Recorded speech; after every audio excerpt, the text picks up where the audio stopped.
Si hemos puesto atención a la palabra del Señor, todas las lecturas conciernen precisamente a la corrección fraterna.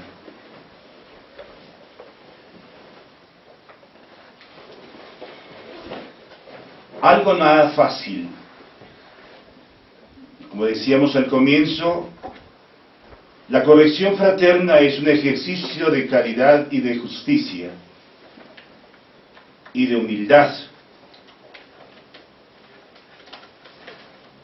Y a veces muy provechoso para todos aquellos que buscamos agradar a Dios. Óiganlo bien, para todos aquellos que buscamos agradar a Dios y deseamos vivir, también para poner la atención, como discípulos de Cristo. Uno de los problemas del mundo contemporáneo es la desobediencia. Por eso esta generación se la ha llamado la generación de la rebeldía, de la desobediencia, y la más perversa de todas las generaciones que ha habido a lo largo de toda la historia. Así lo están codificando los últimos grandes mensajes. Y también, si vamos a estudiar la Sagrada Escritura, pues lo vamos a constatar y a mirarlo, y a constatarlo con las realidades cotidianas, que incluso se viven mucho en sus propios hogares, en sus propios vecindarios. Entonces, a veces cada uno hace lo que se le da la gana, como decimos vulgarmente, ¿no? El Señor también nos dice que ya es hora de dejar de hacer lo que se nos da la gana. Y eso es grave. Pero vamos a ir más a fondo el mensaje. Pero, ¿quién puede corregir?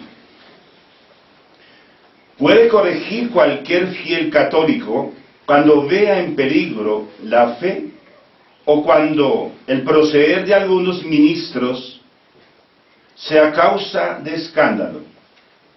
Así lo confiere la doctrina de la Iglesia. También de escándalo y de ocasión de tropiezo para las almas de los hombres. Lo dice el libro de Sabiduría 14:11. Entonces tenemos que tener muy claro esto, ¿no? Puede corregir cualquier fiel católico cuando vea el peligro a la fe o escándalo, o el proceder de algunos ministros, sea causa de escándalo, sea tropiezo para las almas de los hombres. Así lo han proclamado siempre los doctores de la Iglesia, como por ejemplo Santo Tomás de Aquino, y lo trae en la Suma Teológica, en los numerales 11:11, en la cuestión 23 y la opción número 4. Santo Tomás ha trabajado mucho en este campo. Escuchad al pequeño lo mismo que al grande, dice el libro de Deuteronomio 1:17. Porque recibiste del poder del Señor, y el Señor de todos no retrocede ante nadie la grandeza de su infinita bondad, porque Él mismo, el Dios, hizo a pequeños y a grandes, y a todos cuida por igual. Entonces, la máxima autoridad de todo esto es Dios, ¿sí? Dios es el creador, y como creador y padre y autor de todo, tiene la primera autoridad de corregir a grandes y a pequeños. Pero dice, a los poderosos les aguarda una investigación rigurosa. Es decir, aquellos que tienen poder de gobierno, de autoridad, ya sea padres de familia, sacerdotes, obispos, presidentes, profesores, personas, como digo, que tienen ese poder de dirección, de conducción, rectores de colegios, de universidades, de instituciones. Dios dice que les aguarda una investigación, es decir, quiere decir con eso que sobre estas personas tiene una gravísima responsabilidad para cuando Dios los llame a cuentas. Por eso nadie puede hacer, cuando tienen ciertos mandos, hacer lo que se le dé la gana, que a veces se cometen injusticia, persecuciones, acosos. Ese es el desorden que vivimos hoy en todas partes. Y los trae el libro en la sabiduría 6, 3, 7 al 8. Habrá quien diga, pero ¿con qué autoridad pueden corregir los fieles? Con la autoridad que tienen los que han nacido de Dios y vienen a ser hijos de Dios. ¿Sí? Lo dice Juan primero Evangelio de Juan 13, 12. Es decir, los que tienen autoridad de corregir son los que tienen los que son nacidos de Dios, todos los bautizados. Todo bautizado tiene esa autoridad de corregir. ¿Sí? Porque ellos tienen esa, por su misión, si van a seguir a Cristo y si conocen ante toda la palabra de Dios, porque lo importante es eso, es conocer la palabra de Dios. Un fiel cristiano que no conoce la palabra de Dios, pues no tiene autoridad para corregir.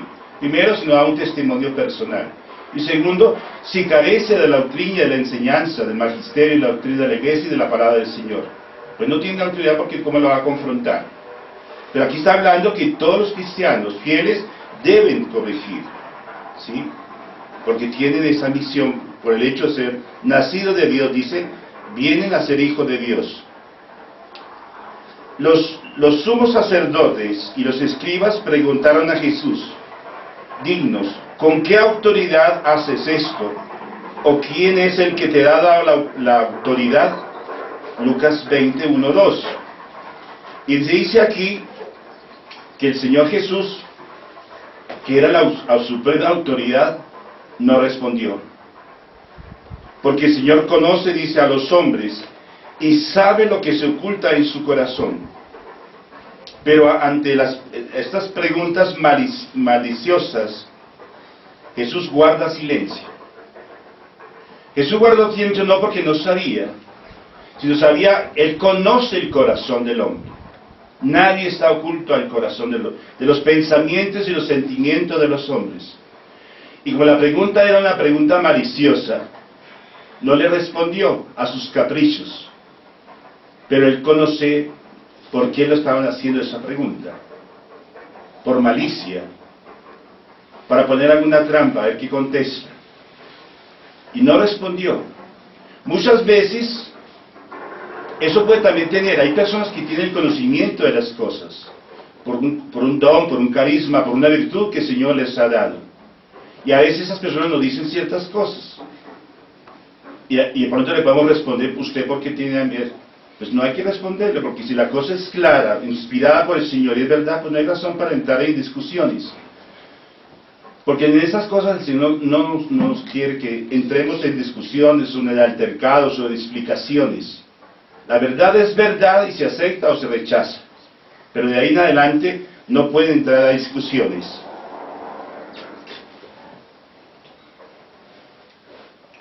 Por esto, ante las preguntas insidiosas, Jesús guarda silencio porque no va a consentir su mala voluntad.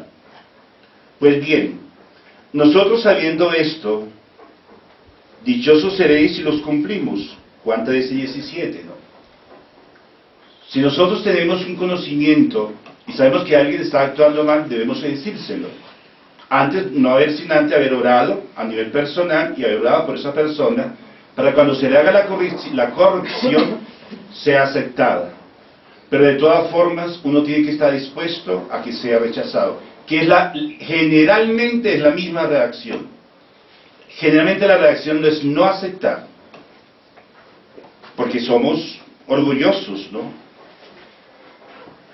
Debe saber que tal como lo afirma el Código de Derecho Canónico, en el canon 212 se dice, miren lo que dice con respecto a ustedes, los fieles tienen derecho a manifestar a los pastores de la iglesia sus necesidades, principalmente las espirituales y sus deseos. Tienen derecho y a veces incluso el deber en razón de su propio conocimiento y competencia y prestigio a manifestar a los pastores sagrados su opinión sobre aquello que pertenece al bien de la iglesia. Es decir, que ustedes tienen, cuando ve que algo está haciéndose mal, tanto de los sacerdotes, de los pastores o de alguna persona, hoy se cometen muchas profanaciones, digamos, en los templos se usan para danzas, para conciertos, para invertir toda una cantidad de cosas. A veces se hacen combinaciones folclóricas en los cultos. Eso no va bien a la iglesia. O a veces que no va toda que vaya en desacuerdo a la fe o a la conciencia clara de las personas. A veces cuando se ha infiltrado tanto en estos tiempos, uno de los grandes problemas que afecta a la iglesia en este momento es la infiltración de la nueva era. Que muchos sacerdotes, muchos religiosos, muchos laicos practican muchas cosas de la nueva era. Toda esa nueva era, esoterismo, espiritismo, tarot, amuletos, horóscopos, toda una cantidad que va en función malsana a perjudicar a la persona y a perjudicar a la comunidad. Eso no es de Dios. Y por eso el canon nos habla, el canon 212, los fieles tienen derecho a manifestar a los pastores de la iglesia sus necesidades, principalmente espirituales, y sus deseos. Tienen derecho y a veces incluso el deber, en razón de su propio conocimiento, con competencia y prestigio, de manifestar a los pastores según su opinión sobre aquello que pertenece al bien de la iglesia. Si hay muchas cosas que son contrarias a la doctrina, contrarias al magisterio, contraria a la palabra del Señor, contraria al orden y a la santidad que hay en la iglesia, hay que hablar. Ustedes tienen derecho a decirlo. Hay muchos laicos que le tienen miedo a las autoridades, y eso no es así. El callar, el silencio es complicidad con la maldad. Ustedes tienen que ejercer, primero porque por la dimensión misma de ser cristianos, ser profetas, tienen el deber de denunciar y anunciar aquello que pone en peligro la fe de los creyentes. Por eso la iglesia amenaza ruina, porque se ha infiltrado toda una cantidad de corrientes, de brujería, de espiritismo, nueva era, satanismo, masonería, otros ritos, otras devociones que van incluso muchas veces más al culto de ganar prestigio, ganar salud, ganar dinero, y a veces usan los santos para hacer todas estas cosas, hacer todo un comercio, hacer cuestiones de dinero, hacer todo un negocio. Y eso tampoco le conviene a la iglesia tener esos tipos de cristianos, o de fieles, o de pastores. Así como en sus opiniones sabe lo que concierne al bien de la iglesia, es más, si esto que vemos que peligra la fe católica, un bautizado tendrá la obligación moral de corregir incluso a las autoridades superiores. Si ese obispo se ha caído en un error, hay que llamarle la atención al obispo. Y si es el papa, es al papa. Si es el cardenal, al cardenal. Si es el arzobispo, si es el presidente, hay que hacerlo. Pero no nos podemos callar por complicidad, por miedo ni por temor. Tienen ustedes el deber de hacerlo. Y tienen el deber y el derecho de hacerlo. Además, porque está sustentado por la palabra, por la doctrina y el magisterio de la iglesia, ¿no? Y también por el derecho canónico. Así también lo pone lo hizo Pablo corrigiendo a San Pedro, ¿no? ¿Se acuerdan ustedes de esa corrección que le hizo San Pedro a San Pablo? San Pablo a San Pedro. Es decir, siendo que Pedro era de los notables como cabeza de la iglesia, ¿sí? Pero pero Pablo tuvo que llamarle la atención, porque pues Dios no mira la condición de los hombres, por lo que cuando Cefas vino a Antioquía, se enfrentó con él cara a cara, porque era digno de reprensión. Pedro, seguramente por su manera de ser, cometía ciertos errores, y Pablo no tuvo reparo en llamarle la atención. Y eso está codificado en Gálatas 2, 6, 4. Y esta actitud de San Pablo se ha repetido en la historia, a lo largo de toda la historia de la Iglesia, como por ejemplo, cuando Santa Catalina de Siena exhortó al Papa Gregorio XI, instándole a que hiciera paz con toda Toscana y que dejara Aviñón y volviera a Roma. Santa Catalina de Siena era una mujer ignorante, era una mujer muy humilde, muy sencilla, pero ella tenía manifestaciones de Dios, era una mujer de una gran sabiduría, pero ella no tuvo reparo en llamarle la atención al Papa en esa ocasión. Voy a leerles un parte de lo que dice. La doctora de la Iglesia Católica, la Iglesia, Santa Catalina de Siena, se dirigió al Papa Gregorio XI recordándole el cumplimiento de su deber y que se dejase de consideraciones humanas, y si no, que renunciara. Es lo que dice una mujer de pantalones, aquí en Cruzado, ¿no? Que renunciara. Y mira lo que dice en su epistolario. Dice, si estuviese yo en vuestro lugar, temería que la justicia divina cayera sobre mí. Por eso os ruego tiernamente de parte de Cristo crucificado, que seáis obediente a ella. Bien sé que no queréis ni deseáis otra cosa. Cumplidla para que no venga sobre vos aquella dura represión. Malditos seáis vos, que no lo habéis cumplido en el tiempo y con el poder que se le dio.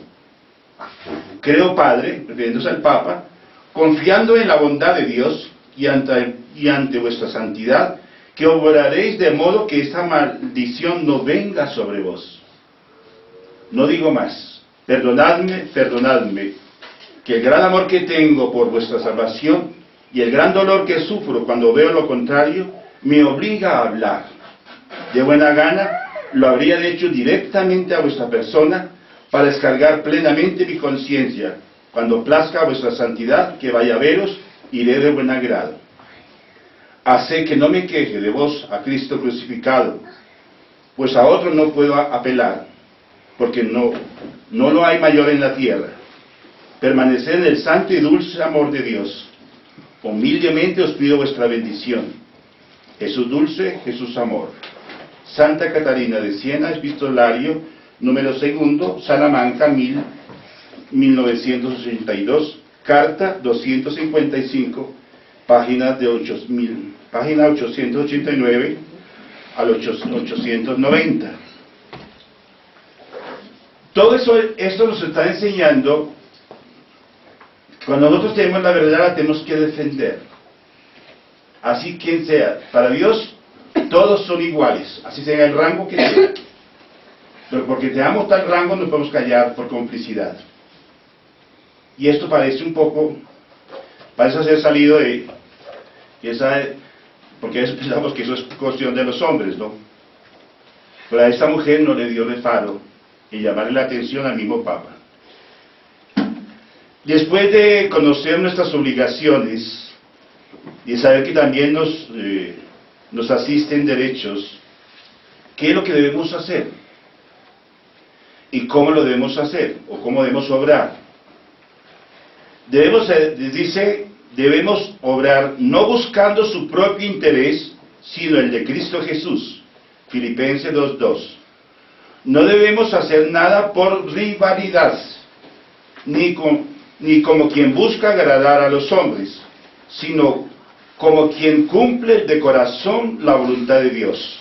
Efesios 6:6. Debemos conocer bien lo que es confuso a la sana, o contrario a la sana doctrina. Nos dice Tito en la carta a Tito 2:1. Es decir, si hay cosas que en la doctrina comenzamos como a distorsionarlas, a confundirlas, tenemos que también corregir a eso. Pero tenemos que ser conocedores de la doctrina. Si usted no lee la doctrina, el catecismo de la Iglesia, no lee la palabra de Dios, el magisterio, toda la tradición de la Iglesia, pues no tienen autoridad para hablar porque no conocen la doctrina. La verdad por la que ustedes tienen que denunciar, qué es lo que está mal, ¿no? Por eso el Señor dice que nosotros debemos profundizar en la Escritura, porque toda Escritura es inspirada por Dios, y es una enseñanza para arguir, para corregir y para educar en la justicia. Si al hombre de Dios se le encuentra perfecto,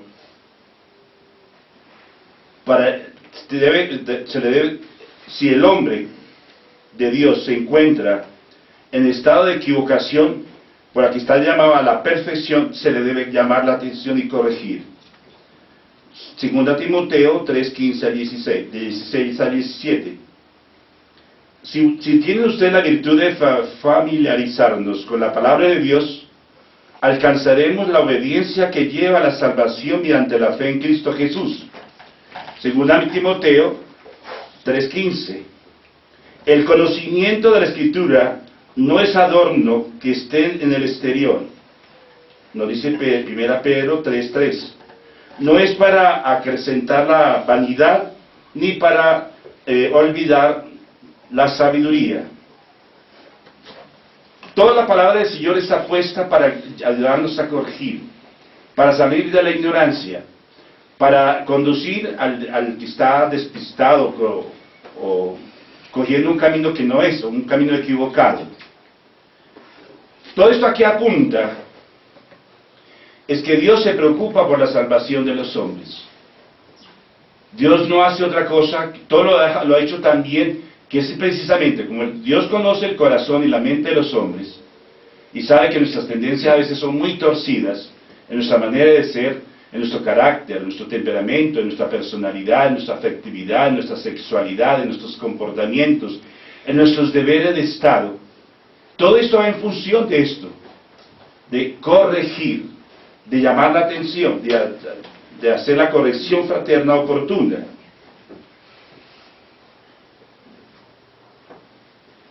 El Señor dice que la palabra de Dios no nos debemos contentar solamente con oírla. Santiago 1:22. El Señor nos ha dicho a tiempo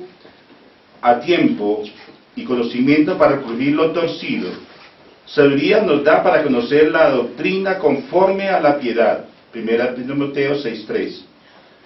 Nos ha abierto la inteligencia para que comprendamos las Escrituras. Lucas 24:45.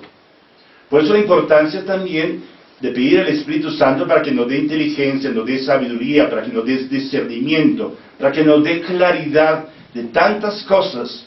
Vivimos en un mundo tan confuso hoy, que no nos damos cuenta de tantos errores, de tantos saltos mortales que se da a la gente, de tantos matrimonios destruidos, de las relaciones difíciles entre los padres y los hijos con los padres y entre sí, y todo esto, los desórdenes que se dan en los colegios, sobre todo en las escuelas, colegios, todo un desorden, cada cual va haciendo lo que se le da la gana. Y hoy no es permitido corregir a alguno porque eso es que hay que ponerle inmediatamente a tutela, ¿no?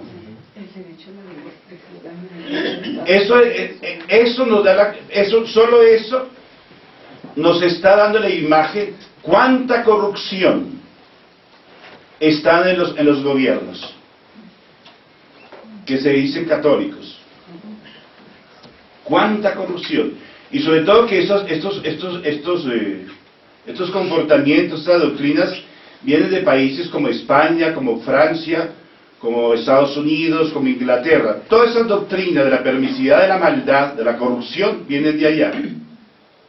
Y aquí la aceptamos porque esa es la moda. Entonces el niño, la joven, el adolescente hace lo que se le da la gana. Nadie le puede decir nada. Y por eso esas sociedades son sociedades de corrupción.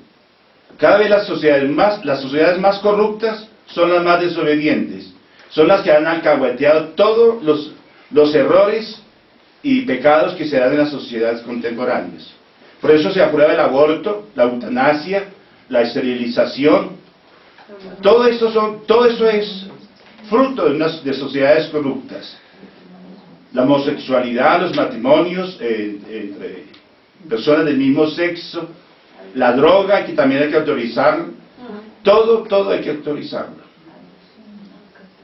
Qué difícil, por eso digo yo, difícil mantenerse en un criterio cristiano auténtico. Si usted no tiene esa madurez y ese conocimiento, pues hoy para ser mártir no es más que lo que nos pongamos a defender esto y mirar dónde vamos a terminar. Vamos a terminar en la cárcel. Porque lo que reina y lo que impone hoy es la corrupción, la mentira, la tiranía, la esclavitud, el engaño, la farsa. Todo esto es lo que está reinando en el mundo de hoy. Y es lo que aprenden sus hijos, sus nietos en sus colegios y en sus universidades. Corruptos. Corruptores que forman otros corruptos.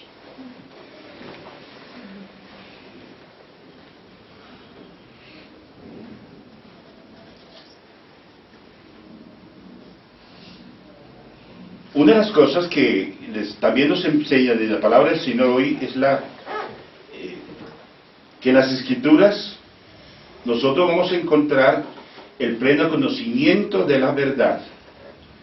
La corrección fraterna es una disciplina ascética propia de la palabra de Dios y de las primitivas comunidades cristianas que condenan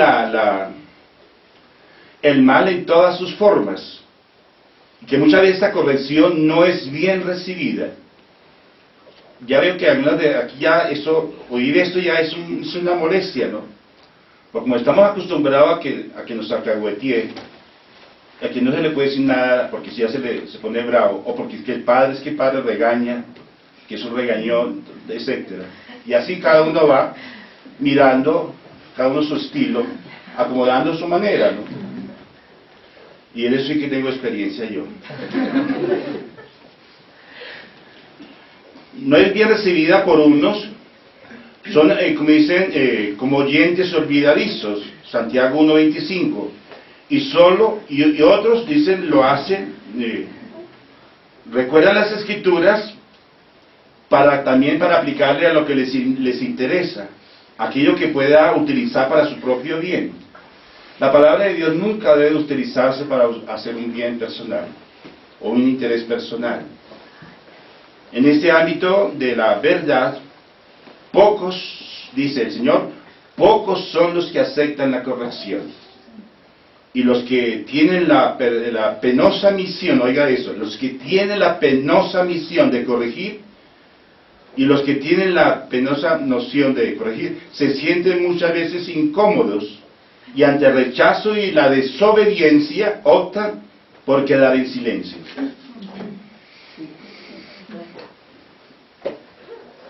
Opta por quedar en silencio, por no tener enemigos, dicen, enemigos fortuitos.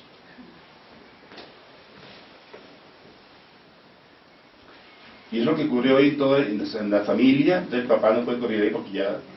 Entonces hay que callarse, hay que dejar que la niña, el niño haga lo que se le dé la gana. Y así va respecto a todos los demás, ¿no? Optar por el silencio, porque ya los papás le tienen miedo a los hijos. Ya no pueden morir porque se va de la casa, porque se suicida, o porque va a hacer su vida. Qué grave, ¿no?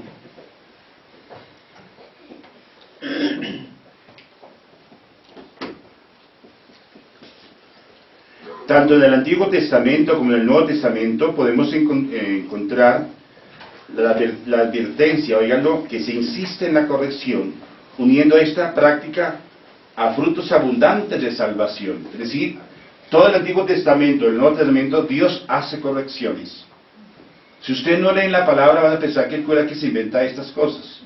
La iglesia tiene todos los medios para corregir. Tiene la palabra de Dios, tiene la doctrina, tiene el magisterio, tiene la revelación, tiene los sacramentos, tiene todos los medios, tiene los doctores de la iglesia, tiene los maestros de la iglesia. Pero nunca recurrimos a ello para ilustrarnos, para tener la autoridad de hacerlo. Así los gobiernos se nos venga encima, pero la verdad está por encima de todo. No podemos callar por miedo ni por complicidad a la maldad. Porque ya verán las cuentas que tenemos que darles a Dios, ¿no?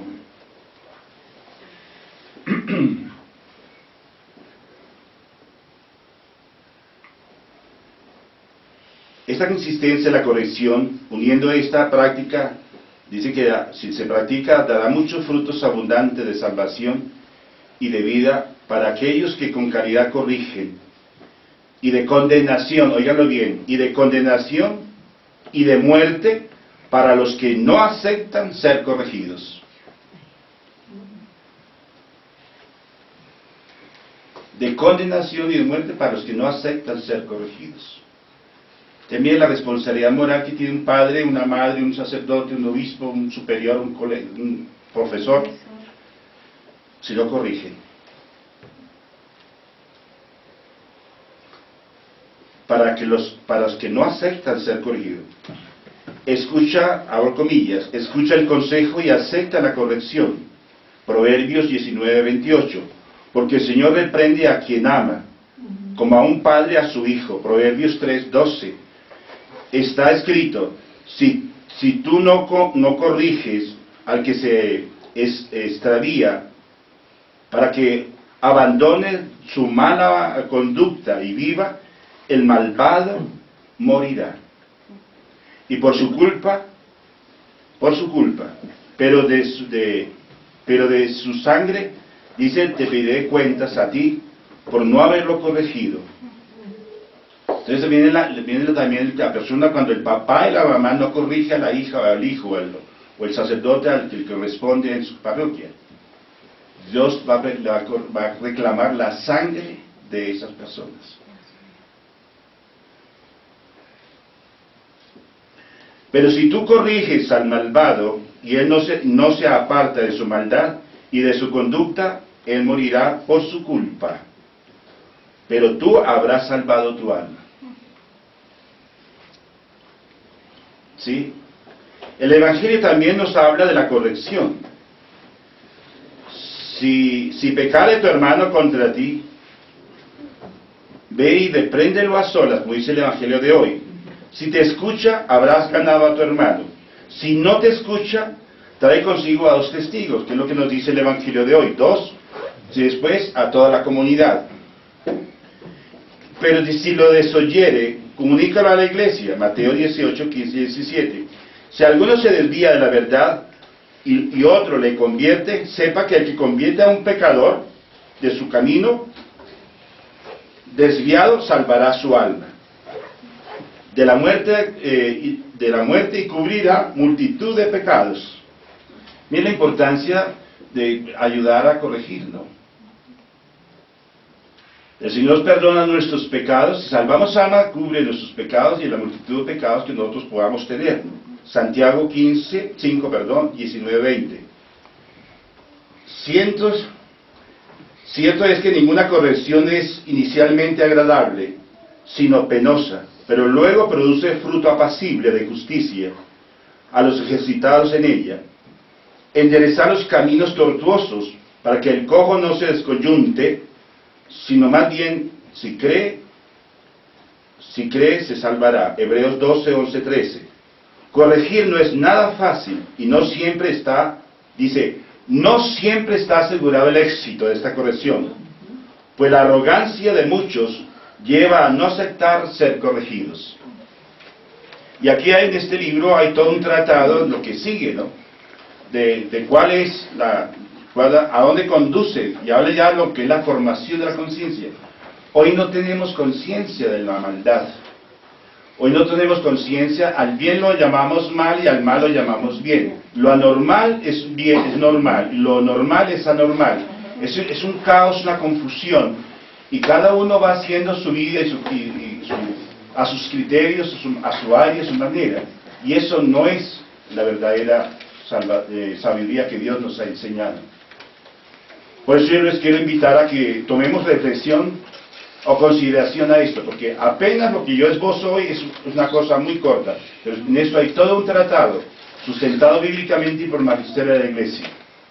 Si ha habido grandes errores en la Iglesia, y ha habido quien no ha tenido miedo de hablarlo, como lo hizo Santa Catalina de Siena, el Papa Gregorio XI, así tenemos que hacer, no tenemos que tener miedo a corregir, así nos maten o nos vayan a la cárcel, o así nos desprestigien, así nos persigan, así nos quiten la honra, pero hay que vivir y sostenernos en la verdad. ¿Sí? Se acercan tiempos, y ya estamos allá, en que volverán nuevamente los padres contra sus hijos, los hijos contra los padres. La influencia del comunismo, el neocomunismo que se está preparando para atacar la iglesia, invadir a todas las naciones, volverán con sus mismos errores.